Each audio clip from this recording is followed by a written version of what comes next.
Duh.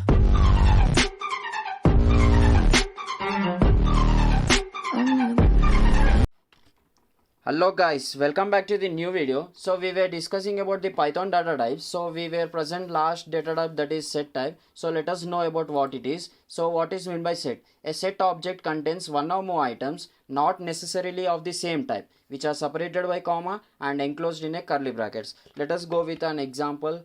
Let us open ideally. Yeah. Let me create a new file.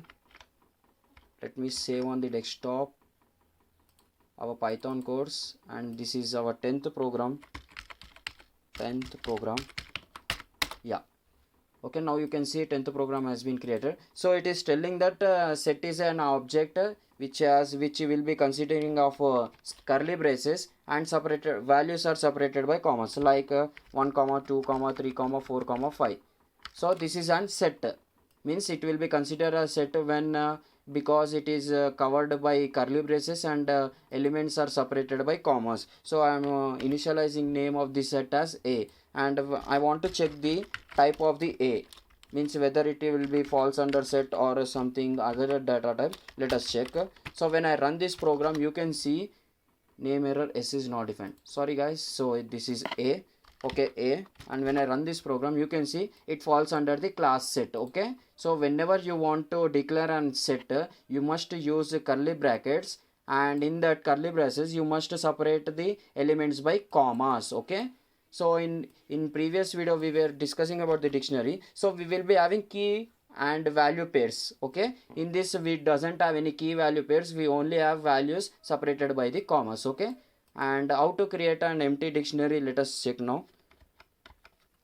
Yeah, a set is a collection which is unordered, unchangeable and unindexed. I will be telling these three things with an example. Yes, how to create an empty set. To create an empty set, you can simply choose something called like this, set constructor method, like this. You can simply use a set constructor method, and I am not passing any values in this round bracket. That is why it will be created as an empty set. So when I run this program, you can see it falls under the class set only, and I want to display the set also. So I'm putting comma and I'm calling my set, that is A, and when I run this program, you can see the set is empty. Okay, and if I want to initialize the set with an numbers or some values in it, so simply you can use curly brackets, and in that you can put values separated by commas like this, 1 comma 2 comma 3 comma 4, and when I run this program, you can see output as class set only, and the elements present in the set are 1 comma 2 comma 3 comma 4. So this is how you can create or initialize the set. And not only same data type, that is means I have used here 1 2 3 4 as integer data type only, so you can use any data types also, like this 1 comma 23.24 comma, and another string, that is intense. So now you can see that it is an integer, this is a float, and this is a string. So you can use different data types in this set also, like this. So when I run this program, you can see class set only, and the elements are this. And what is mean by unchangeable, unordered, unindexed? Unordered means it will be not having any proper order, means when you run multiple times on the set operation, it will be going to display different manner. Suppose I have a set called 1 2 3 4 5 now, so when I run first time program, it will be going to display 1 2 3 4, in next time it will be going to display 5 4 3 2 1. So there will be no proper idea, and it will be displaying randomly. So what is mean by unchangeable? Unchangeable means set items are unchangeable, meaning that we cannot change the items after the set has been created, but you can remove that items and add new items. Means it is telling that suppose I have a set A only, and I want to change this instance to something called programmer. So you can't do that, but instead of that you can remove this instance and you can add the programmer. By that way you can use, but you can't change this instance value to the programmer, means that is the unchangeable. And what is meant by unindexed? Means set doesn't allow the indexing concept, means random, means 1 is present at 0 means it is not correct, it is present at 1 means it is not correct. So it will be having a random indexing, and that is why it is called as unindexed. So coming to the next part, so only immutable or hashable objects can be part of a set object. Means numbers, integers, that is float, as well as complex strings and tuple objects are accepted. Means in a set you can have only immutable objects. Immutable objects means which further can't be changed. Means we have called something tuple is unchangeable now. So I am initializing my set with an tuples, that is 1 comma 2 comma 3, and also I am initializing with something string also, and I am also initializing my set with other value called number, that is 23. Now you can see here it is a tuple, that is a immutable object, and string, that is also immutable object, and this is integer, that is also immutable. So when I run this program, you will be not getting any error because the set contains only immutable objects. That is why it is showing the display the output. So when I something this changing the tuple as something list, so wait a minute, yeah, I have changed that 1 2 3 tuple to something called list. So when I run this program, you can encounter an error, that is type error, unhashable type list. Means whenever you want to initialize your set with a list, it will be causing error because list is an mutable object. So that is what I am saying. So but set list means it cannot accept set inside the set, and also list also dictionary. So let us give that example also. So I am initializing this list also to something called set. So I have initialized a set. In that I am initialized another set called subset 1 2 3. So when I run this program, you can see again it is showing the error, that is unhashable type, that is set. Okay, so you can't use immutable objects in the set. So that is what I am saying. So this is an example. This is valid case and this is invalid case. And how can we access items in the set? So you cannot access items in a set by referring to an index or a key, because as I said, set does not support indexing concept or key concept. That is why, because it is unindexed, right? So how can we access then? Means you can access the set items by looping. You can use a for loop or something other loop. By that looping statements, you can access the element. So till now we didn't didn't learn about the for loop or like that things na. So I will be telling this set access items in that video, because we till now we doesn't discuss about the looping concept. So in further video I will be going to share that information about the accessing items. So coming to the next part, modify set elements. Modify set elements means you can add or you can remove or you can update the set elements by using some inbuilt Python functions. Like we have add function. Means add function will be adding the elements to the set. Suppose I have a set called s equal to 23 comma 24 comma 1 comma 2.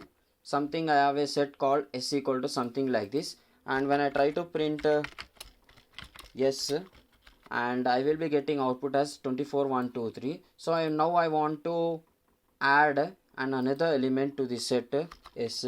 How can we add? So you can simply use add. You call first set, that is s, and use dot, and you can call a method call, that is method or function you can call add, and in that add you can pass the value. What value you want to add, that value must be added in the arguments, that is in the round brackets. So I want to add something called 523. So I am adding, we have already set called 23 24 1 2. So now I am adding 523 to it. So when I run this program, you can see something, the output has been changed, that is 1 comma 2 comma 523 comma 23 comma 24. Initially it was 24 1 2 23 now. So now the output has been changed like this. So that is why it is called as unordered. You can see now, initially it was first was 24, in the second output it was changed to something 1. That is why it is called as unordered. So using add function you can add the elements, or you can use multiple times also, that is not occur any error. So now I am adding something 524. Now you can see output, yeah, again the output has been changed, 524 has been added here like this. Okay, so that is the use of add. You can use add function to add elements to the set. And remove, what is mean by remove? You can remove an element from the set. by using remove function. I'm calling my set that is s, and I'm using dot, and I'm calling my function that is remove, and I'm having a round brackets in the, and you can pass the value, watch which value you want to delete. So I want to delete something 24. I want to delete 24. Now you can pass simply that value in the brackets. So when I run this program, you can see 24 has been removed from our set. Okay, simply you can directly pass the values. Okay, next I want to delete something 2. So I am removing 2. So I am passing 2 in the remove function, and when I run this program, you can see 2 has been removed from the our set. So that is the use of remove function. And coming to this third one, that is update function. What is meant by update?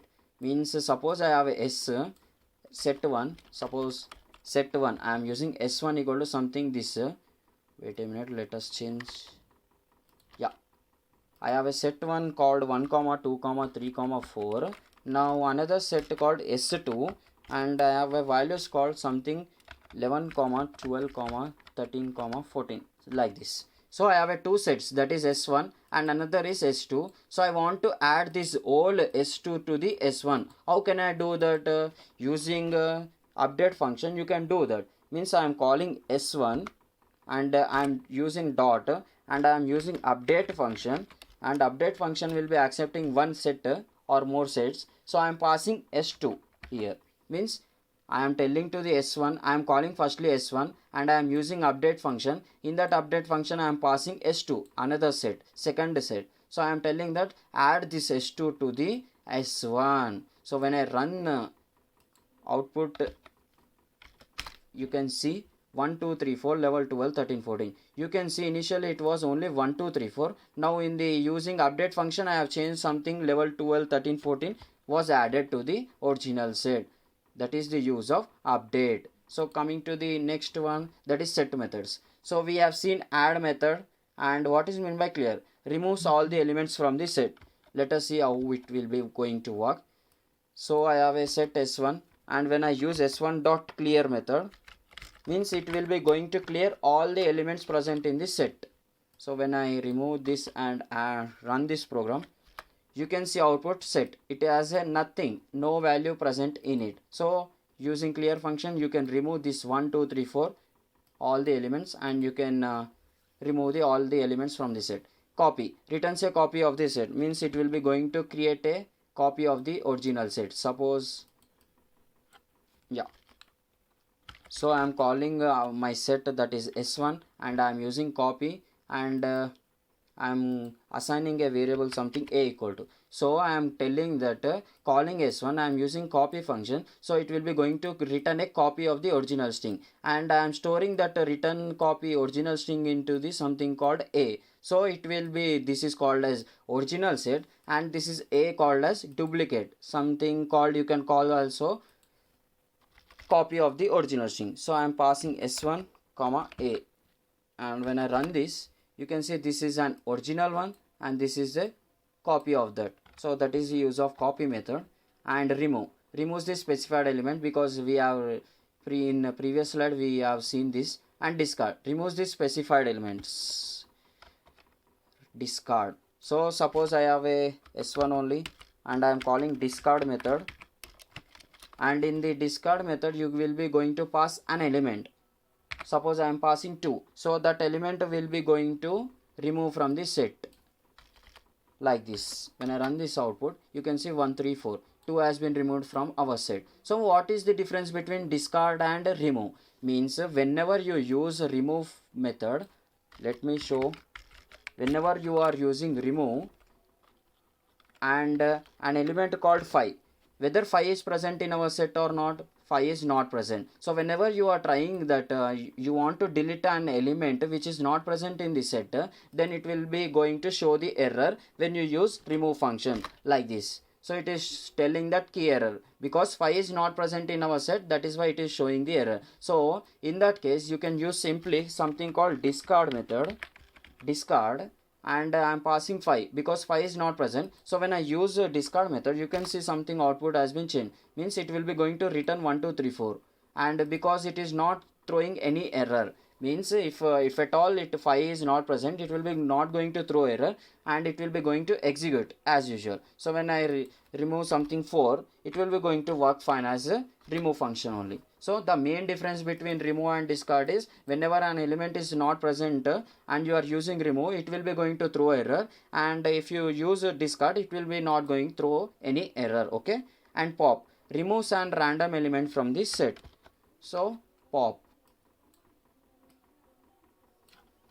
something pop, and I am not passing any, it doesn't also accept any value in it. So when I use s1.pop, it will be going to delete random element from the set. It may be delete 1 2 3 4 as the compiler, I mean interpreter, Python interpreter wish. So when I run this program, you can see now it has been deleted 1, and when I run again, okay, wait a minute, yeah, something, let us change something this as 11, yeah, 11 44 something. I am changing the values. So when I run this program, now you can see 1 has 3 has been removed from the set. So it will be going to delete random element as it wish. Okay. And next method that is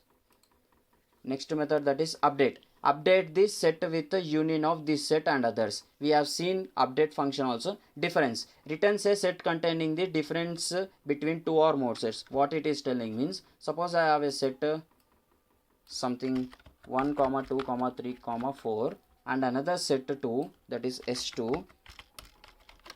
We have something 3 comma 4 comma 5 comma 6, and when I perform s1 dot, I am using what? Difference method. So difference, in arguments I am passing s2, means I am telling that s1 minus s2. So what it will be going to show the output, and I am assigning this result to something called s variable, and when I run this program, you can see something output 1 2. Wait a minute, let us customize the output. Set 1, that is s1,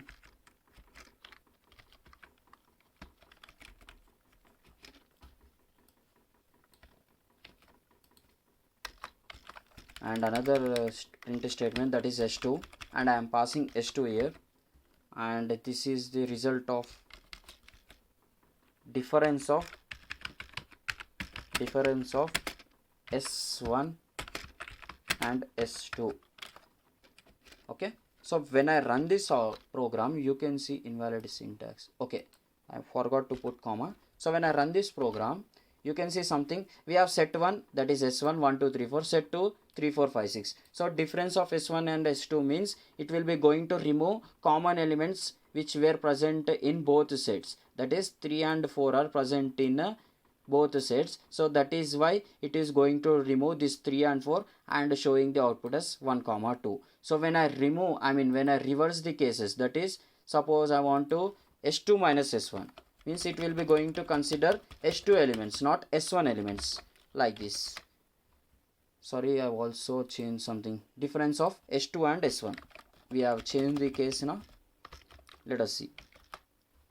Yeah, previously the difference of s1 and s2 was 1 comma 2. Now the difference of s2 minus s1 was 5 comma 6, because it will be going to perform like this. This s2 minus this s1. What are the common elements present in s2? That is 3 comma 4. So 3 comma 4 will be removed from the set 2, and it will be going to display the output as 5 comma 6, like this. Okay, that is the difference.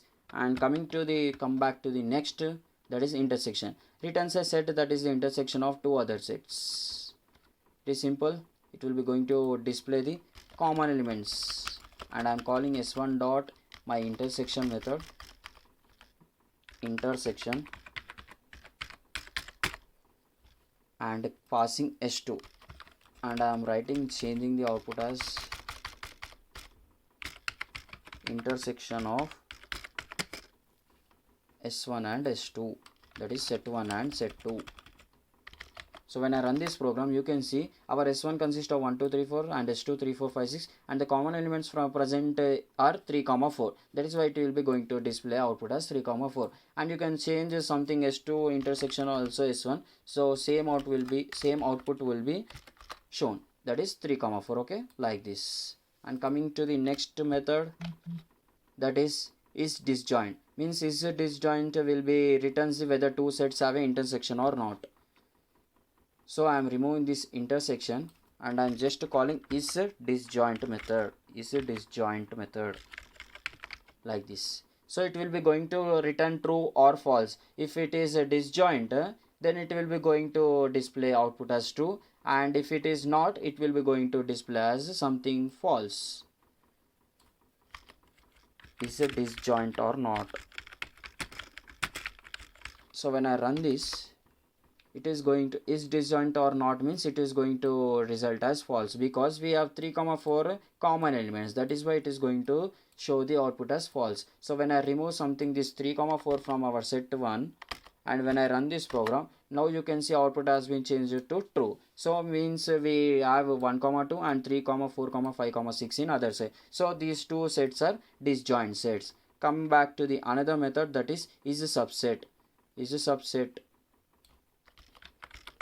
means whether a set is present in another set, then it will be going to called as subset. So when I run this program, you can see it is going to show output as false, means it is telling that S2 is not a subset of S1. So suppose when I change something 1 2 3 4 5 6 7 like this, and when I run is a subset or not. So when I run this program, you can see output has been changed to true, because S2 is an subset of S1, because 3 4 5 6 are present in the set 1, and as well as it consists of other elements also. That is why S2 is called as subset of S1. So when I reverse the cases, something I am changing, that is S1 and this S2, and when I run this program, now you can see it is telling that false, means S1 is not an subset of S2, because S1 is an superset of S2. That is why it is telling the answer as false. And next method and last method, that is union, returns a set containing the union of the sets. Means it will be going to group the set elements. Suppose I have a set 1 S1 and S2. I want union of both. I am calling union, and I am changing this output union of S1 and S2. And when I run this program, you can see union of S1 and S2 are 1 2 3 4 5 6 7. Because 3 4 5 6 and 3 4 5 6 are repeated, it will be only considered as single one, and it will be grouping the all the elements at a time. Okay, that is the use. So that's all about this video, guys. So till now we completed the Python data types. So now we have finished all the things about the data types. So in upcoming video we will be going to discuss about something called operators. So stay tuned for more videos, and thank you.